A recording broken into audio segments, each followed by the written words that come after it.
डल झील में जमी हुई बर्फ पिघल चुकी है, लेकिन सवाल यह है कि यहाँ के लोगों के दिलों पर या फिर दिल्ली और कश्मीर के बीच जो बर्फ जमी हुई थी वो कब पिघलेगी। तो आपको बताते चले कि फिलहाल कोरोना काल के मद्देनजर जो तमाम एहतियात बरते गए थे, उसके बाद धीरे धीरे अब श्रीनगर की रौनक लौट रही है। पर्यटक यहाँ पर आना शुरू हो चुके हैं, लेकिन 370 हटने के बाद जो बड़ा नुकसान श्रीनगर कश्मीर को जम्मू को उठाना पड़ा था, उसको लेकर यहाँ के लोगों में अभी भी बहुत सारे सवाल हैं।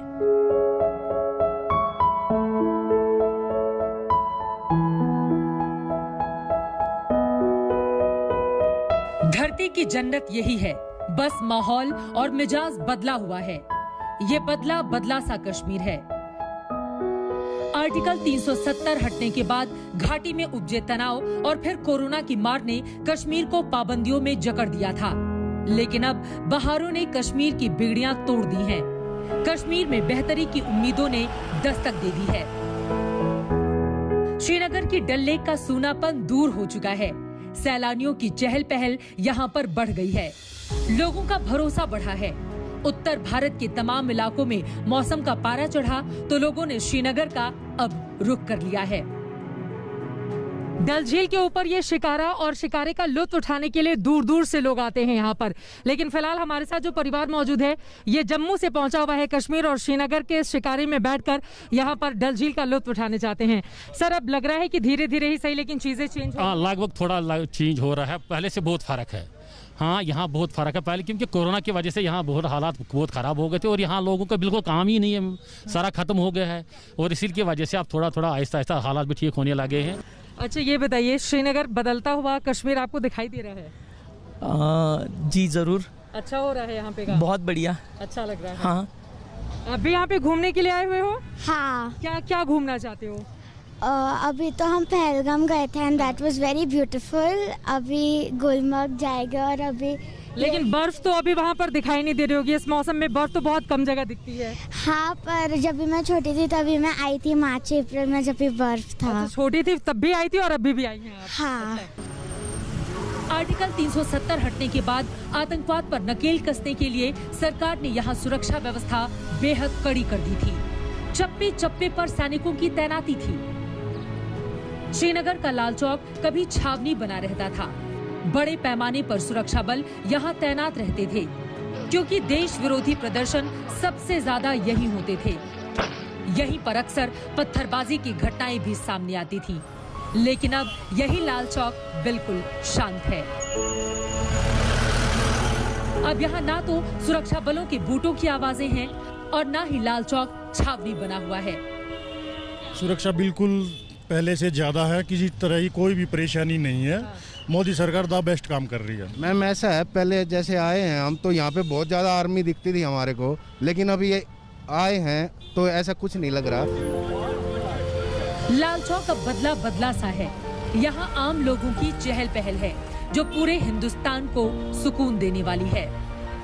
अनुच्छेद 370 खत्म होने के पहले अगर आप लोग यहाँ पर आए होंगे तो आपने देखा होगा लाल चौक पर काफी ज्यादा सिक्योरिटी फोर्सेस की यहाँ पर तैनाती रहती थी, लेकिन अब हालात किस तरह से सामान्य हो रहे हैं मैं आपको यहाँ की पूरी तस्वीर दिखाना चाहूंगी। आप देखेंगे चारों तरफ अगर नजर दौड़ाएंगे तो यहाँ पर फिलहाल सुरक्षा बल अब बहुत कम तादाद में दिखाई दे रहे हैं। एक ये गाड़ी मुझे पुलिस की जरूर यहाँ पर दिखाई दे रही है और सुरक्षा कर्मी भी उतनी बड़ी तादाद में नहीं है जैसा कि यहाँ पर पहले जितनी भी बार मैं आई हूँ उतनी बार मैंने देखा है। यानी कि स्थिति अब यहाँ पर धीरे धीरे सही लेकिन सामान्य हो रही है। अरसे से तमाम कश्मीरियों का कारोबार ठप था, क्योंकि यहाँ सबसे ज्यादा लोग पर्यटन पर ही निर्भर थे और पर्यटक यहाँ आ नहीं रहे थे। लेकिन अब लोगों को महसूस हो रहा है कि कश्मीर हर लिहाज से सुरक्षित है। दिल्ली और मुंबई समेत तमाम हिस्सों से लोग यहाँ पर लगातार पहुँच रहे हैं। आपको बता दें, कतारों में ये शिकारा इस वक्त लगा हुआ है। चूंकि काफी तेज धूप है, लेकिन शाम होते होते कोई भी शिकारा आपको इस तरह से कतारों में दिखाई नहीं देगा। खासतौर से मेरा जो यहाँ का 2-3 दिन का अनुभव है वो यही बताता है। आप लोग कहाँ से आए हैं? बॉम्बे से। सुरक्षित महसूस कर रहे हो? बहुत अच्छा लगा और एकदम शांति जैसा, और एकदम माहौल देख के ऐसा लग रहा है कि एकदम बोलते लॉकडाउन के बाद जो घूमना चाहिए थी जगह एकदम बहुत अच्छी है। सैलानियों ने कश्मीर का रुख किया तो श्रीनगर में शिकारा चलाने वालों की जिंदगी में भी बहार आ गई है। एक्चुअली हम लास्ट टाइम जब आए थे 2013 में तो स्टोन पेल्टिंग वगैरह हुआ था, तो I remember she was very small and we found it very risky, but this time we are finding it very safe and good like. अच्छा, अभी लग रहा है कि सेफ है। हाँ, फीलिंग सेफ नाउ। बहुत सेफ है, बहुत पहले के मुकाबले अब के मुकाबले क्या फर्क पाया? मतलब डेवलपमेंट अच्छे हैं, होटल्स बहुत सारी हुए हैं और मतलब जो पहले टेंशन था कि ये कर्फ्यू लगेगा, अभी कर्फ्यू लगेगा, तो वैसे कुछ अभी लग नहीं रहा है।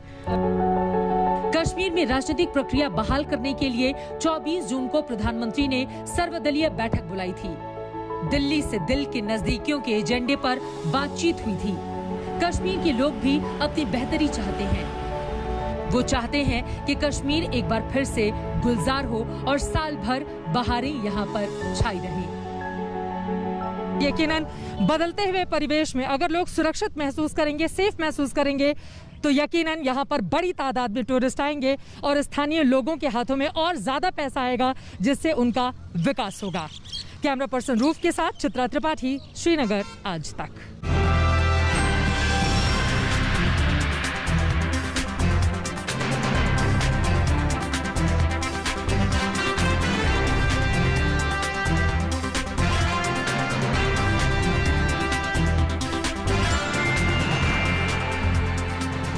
कश्मीर में बदलाव की बयार ने संभावनाओं की सरगम छेड़ दी है। एक तरफ लोगों का कारोबार चल पड़ा है, तो वहीं कश्मीर में राजनीतिक गतिविधियां भी बढ़ने लगी हैं। राजनीतिक प्रक्रिया बहाल करने के आगे सबसे बड़ा सवाल जम्मू कश्मीर के परिसीमन का है, जिसे कश्मीर के तमाम नेता शक की निगाह से देख रहे हैं। हमने तो कहा कि डिलिमिटेशन की कोई जरूरत नहीं थी, जबकि बाकी मुल्क में 2026 में डिलिमिटेशन होगा, तो जम्मू कश्मीर को क्यों अलहदा किया गया? उमर अब्दुल्ला ने आखिर परिसीमन को लेकर अपनी आशंका क्यों जताई? इसके पीछे सीधा सा अंक गणित है। इस बात को समझिए कि सरकार बनाने के लिए 44 सीटें चाहिए। जम्मू के पास 37 सीटें हैं। लद्दाख की सीटें घट गई हैं। ऐसे में कहा यह जा रहा है कि वहां पर सीटों की तादाद बढ़कर अगर 47 हो गई, तो फिर तो कश्मीर के हाथ से और यहाँ के राजनीतिक दलों के हाथ से एक बहुत बड़ी शक्ति छिन जाएगी। और सिर्फ 44 सीटों के आधार पर, चूंकि बीजेपी वहां पर लगातार लगी हुई है, कांग्रेस और बीजेपी में वहां पर ज्यादा मुकाबला है, इस वजह से हो सकता है कि स्थिति कश्मीरियों की कमजोर पड़ जाए और यहाँ के राजनीतिक दलों का जो वर्चस्व और जो दबदबा सालों से लगातार बना रहता है, उसमें कमी आ जाए। इसी को लेकर बार बार परिसीमन पर सवाल उठ रहे हैं। 24 जून को प्रधानमंत्री नरेंद्र मोदी की सर्वदलीय बैठक में कश्मीर के नेताओं ने परिसीमन का मामला उठाया था। केंद्र ने भरोसा दिया था कि जल्द ही परिसीमन की प्रक्रिया पूरी हो जाएगी। हम आपको बता दें कि केंद्र सरकार ने 5 अगस्त 2019 को जम्मू कश्मीर से आर्टिकल 370 हटा ली थी। इसके बाद राज्य का दर्जा वापस ले लिया गया और प्रदेश केंद्र शासित प्रदेशों जम्मू, कश्मीर और लद्दाख में बंट गया। केंद्र सरकार ने यहां नए सिरे से विधानसभा और संसद की सीटों को बनाने के लिए पिछले साल फरवरी में एक विशेष परिसीमन आयोग का गठन किया था। तमाम राजनीतिक दलों और अधिकारियों के साथ परिसीमन आयोग की लगातार बैठकें हो रही हैं। उम्मीद जताई जा रही है कि अगले कुछ महीनों में परिसीमन आयोग की रिपोर्ट आ जाएगी, जिसके बाद राज्य में चुनावों का रास्ता भी साफ हो जाएगा। जम्मू कश्मीर में आखिरी परिसीमन साल 1995 में हुआ था। आपको बताते चले, जम्मू क्षेत्र में कुल 37 सीटें हैं, जबकि कश्मीर में कुल 46 सीटें आती हैं। 24 सीटें पाक अधिकृत कश्मीर के लिए भी आरक्षित हैं, जबकि जम्मू कश्मीर को अगर हम मिला लें तो विधानसभा की कुल 83 सीटें आती हैं। नए परिसीमन में जम्मू कश्मीर में विधानसभा सीटें बढ़ने की संभावनाएं जताई जा रही हैं। जम्मू क्षेत्र के लोग हमेशा ऐतराज जताते रहे हैं कि उनका प्रतिनिधित्व बढ़ना चाहिए। वहीं कश्मीर के लोगों का तर्क है कि इनका इलाका ज्यादा बड़ा है, प्रतिनिधित्व उनका होना चाहिए। अभी तो सर मैम जम्मू वालों को तो थोड़ा काम नहीं मिल रहा है, श्रीनगर में थोड़ा ज़्यादा फोकस कर रहे हैं, जम्मू में थोड़ा ऐसे ही है, थोड़ा सा जम्मू में ध्यान नहीं देते। जम्मू में ध्यान नहीं दे रहे हैं सब। अच्छा जी मैम, जम्मू में ध्यान देना चाहिए। जम्मू में ध्यान देना चाहिए उनको मैम। 370 वगैरह वो वापस नहीं आने चाहिए। 370 वापस नहीं आने चाहिए। वो सरकार ने जो किया वो बहुत अच्छा किया। हम सरकार के सपोर्ट में। ठीक है, ये तो नेचुरल प्रोसेस है, एक जो अपना डेमोक्रेटिक सिस्टम में कि सेंसस होता है, सेंसस के बेस पे डिलिमिटेशन भी टाइम टू टाइम होती रहती है, वो तो होनी थी। अगर आज ना होती, ये अगर सेंट्रल गवर्नमेंट 1995 के बाद नहीं हुआ, मैं वही कह रहा हूँ ना कि होनी चाहिए, ये होगी। अगर ये गवर्नमेंट नहीं करती तो कोई और गवर्नमेंट करती। ये जो था कि अब ड्यू था, ये होगी। उसके बेसिस पे जो है यहाँ पे खाली कश्मीर नहीं है, खाली जम्मू नहीं है, पीर पंजाल और चिनाब एरिया भी है। तो वहाँ के सेंटीमेंट, वहाँ के व्यूज़ भी हैं। देखो जम्मू एक बड़ी अनफॉर्चुनेट चीज़ है कि जो बाहर के लोग हैं वो खाली उसको कश्मीर वर्सेस जम्मू देखते हैं, बट बेसिकली चीज़ क्या है, यहाँ पे पीर पंजाल एरिया भी है जहाँ की बहुत ज़्यादा रिप्रेजेंटेशन यहाँ पे होती है लोगों की। और बीजेपी चाहती है कि राज्य में जम्मू का प्रतिनिधित्व बढ़ना चाहिए। एक वजह ये भी है कि जम्मू में बीजेपी बेहतर प्रदर्शन करती रही है, जबकि कश्मीर में उसका जनाधार बहुत ही लचर रहा है। जम्मू के नेता 2001 की जनगणना को परिसीमन का आधार बनाना चाहते हैं। उनका कहना है कि 2001 से 2011 के बीच जम्मू क्षेत्र की जनसंख्या बढ़ने की रफ्तार कश्मीर में जनसंख्या बढ़ने की रफ्तार से कम रही है। इसको लेकर बीजेपी परिसीमन आयोग के पास अपनी औपचारिक आपत्ति भी दर्ज करा चुकी है। बीजेपी का मानना रहा है कि अगर जम्मू के हिस्से में ज्यादा सीटें आ गई तो पार्टी का राज्य में अकेले बहुमत का रास्ता खुल सकता है। जम्मू के लोगों का ये मानना है कि दरअसल ज्यादातर प्रतिनिधित्व इसी यानी कि कश्मीर इलाके के लोगों को मिलता रहा है और इस वजह से जम्मू में एक अलग तरह का असंतोष भी रहा। हालांकि जम्मू कश्मीर के पूर्व मुख्यमंत्री गुलाम नबी आजाद जम्मू के ही डोडा इलाके से आते हैं, लेकिन उसके बावजूद समय समय पर जम्मू से लगातार इस तरह की आवाज बुलंद होती रही। ऐसे में परिसीमन होने के बाद विधानसभा क्षेत्र और सीटों की संख्या में बड़ा परिवर्तन आ सकता है। जम्मू कश्मीर का उपराज्यपाल बनने के बाद से ही लगातार मनोज सिन्हा वहां के लोगों का दिल जीतने की कोशिशों में लगे हुए हैं। उन्होंने कश्मीर के नेताओं से भी बातचीत करके उनमें जो भरोसा जताया वो कोशिशें रंग ला रही हैं। कश्मीर में आर्टिकल 370 के हटने के 22 महीने बाद राजनीतिक हलचल एक बार फिर से बढ़ रही है। कश्मीरी खुद चाहते हैं कि वहां चुनाव हो और नई सरकार बने।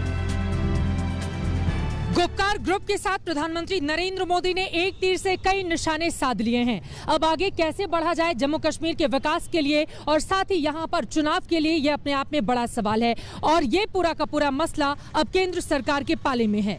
कैमरा पर्सन रूफ के साथ चित्रा त्रिपाठी, गुपकार रोड, श्रीनगर, आज तक।